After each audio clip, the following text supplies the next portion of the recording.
Pakita ko rin sa inyo mga ka-Voyager yung Scarborough, yung dapat sana ay tayo nakatao. Pakita ko sa inyo Scarborough.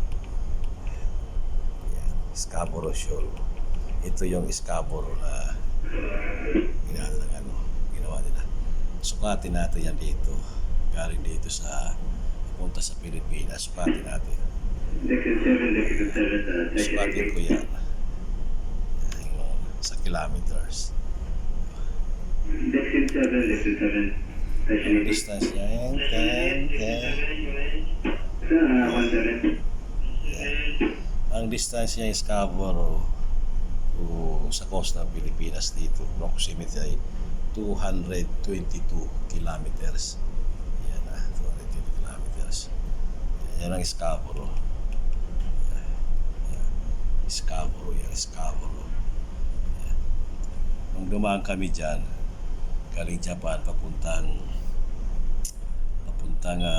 Indonesia, may naka-station dyan na Chinese Coast Guard, 24 nautical miles dito, nagwardya niya.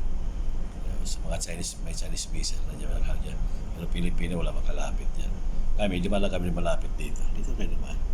Hindi naman kayo pwedeng isitay niya kasi naman sa batas ng UNCLOS, sa UN, sa law of the sea, free, yan, yung meron ka ng freedom of navigation. So hindi ka pwede dyan, kahit malapit ka dyan, hindi ka pwede nilang harangin kasi may freedom of navigation tayo according sa UNCLOS. Kaya lang medyo masakit din sa atin yan. Malapit sa Pilipinas, 222 kilometers lang yan.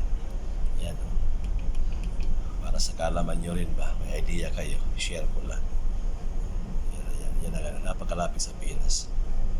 Masakit dyan, pinagtambak nila dyan, galing pa sa Pilipinas. Dito, duda ko nito.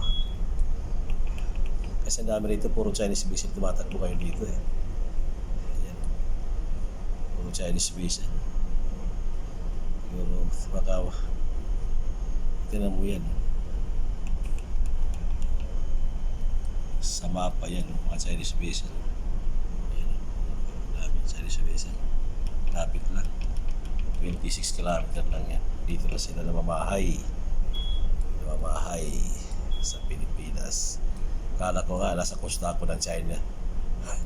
Nasa ano pala tayo? Nasa ano pala ng Pilipinas, coast ng Pilipinas pala ako. Kasi mga Chinese vessel nakita ko eh. Kaya po gabay kayo na mamusga dyan. Comment nyo na lang kung masabi nyo. Thank you.